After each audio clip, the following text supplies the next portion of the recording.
మాదాపూర్ సున్నం చెరువు పరిసర ప్రాంత జిల్లాలలో 12 రెట్లు సీసం, అధిక మోతాదులో కాడ్మియం, నికెల్. అక్కడ అన్ని ప్రముఖ టెకీ కంపెనీలు, ఎన్నో ప్రముఖ విద్యా సంస్థల వసతి గృహాలు, నివాస సముదాయాలు ఉన్నాయి. వాటన్నింటికి ట్యాంకర్ల ద్వారా నీటిని సరఫరా చేస్తున్నారు.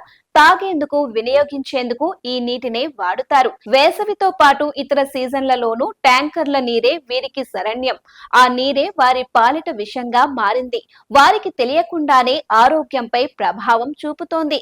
హైడ్రా నిర్వహించిన నీటి పరీక్షల్లో భయంకర విషయాలు వెలుగు చూశాయి. నీటి వనరుల సంరక్షణలో భాగంగా హైడ్రా మాదాపూర్లోని సున్నం చెరువును ఆధునీకరించాలని నిర్ణయించింది.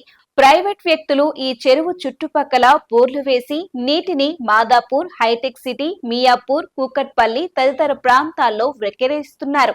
ఇక్కడి 4 ప్రాంతాల్లో బోర్లు, ట్యాంకర్ల నీటిని హైడ్రా పరీక్షించగా ఫలితాలు దారుణంగా ఉన్నాయి. అత్యంత కఠిన జలాలతో ప్రైవేట్ ట్యాంకర్లు వ్యాపారం చేశారని తేలింది. కాలుష్యాన్ని విద్యార్థి వసతి గృహాలకు సరఫరా చేశారని రుజువైంది. ఈ నీరు తాగిన విద్యార్థులకు అనారోగ్య సమస్యలు వస్తున్నాయి. ఐటీ కారిడార్ లోని ఫైనాన్షియల్ డిస్ట్రాక్ట్ తో పాటు హైటెక్ సిటీ ప్రాంతంలో నీటి వ్యాపారం జోరుగా సాగుతోంది.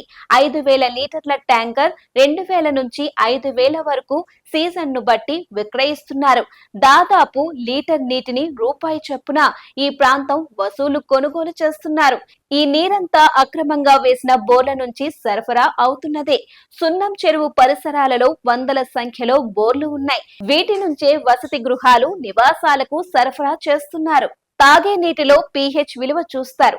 ఆమ్ల, క్షారగుణం లేకుండా మధ్యస్థంగా ఉండాలి. తరువాత టోటల్ డిజాల్వ్ సాలిడ్ చూస్తారు. pH విలువ 6.5 నుంచి 8.5 వరకు ఉండాలి. ఇక్కడి నీటిలో 7 నుంచి 7.5 మధ్యలో ఉంది. భార లోహాలు అత్యధిక మోతాదులో ఉన్నట్లు తేలింది. సీసం, కాడ్మియం, నికెల్, క్రోమియం అధిక మోతాదులో ఉన్నట్లు గుర్తించారు. సీసం 7 నుంచి 12 రెట్లు అధికంగా ఉన్నట్లు పరీక్షల్లో తేలింది. 1 లీటర్ నీటిలో 0.01 మిల్లీగ్రాములు ఉండాల్సిన సీసం దాదాపు 0.122 మిల్లీగ్రాములు ఉంది. ఇది పిల్లల మెదడుపై ప్రభావం చూపుతుంది. జ్ఞాపక శక్తిని తగ్గిస్తుంది. రక్తహీనత, కిడ్నీలు, రక్తపోటు, గుండె సంబంధిత వ్యాధులు, సంతానోత్పత్తి పైన ప్రభావం చూపుతుంది. చర్మ సంబంధిత వ్యాధులకు కారణమవుతుంది. నికెల్ 2 రెట్లు అధికంగా ఉంది. ఇది చర్మ వ్యాధులు, కాలేయం, మూత్రపిండాలపై ప్రభావం చూపుతుంది. అధిక ఒత్తిడికి గురయ్యే ప్రమాదం ఉంది. కాడ్మియం 2 నుంచి 3 రెట్లు అధికంగా ఉన్నట్లు పరీక్షల్లో తేలింది. మూత్రపిండాలపై ప్రభావంతో పాటు ఎముకలు బలహీనపడతాయి. మూత్రాశయం ద్వారా ప్రోటీన్లు బయటకు వెళ్లేందుకు కారణమవుతుంది. క్యాన్సర్ కు దారితీస్తుంది.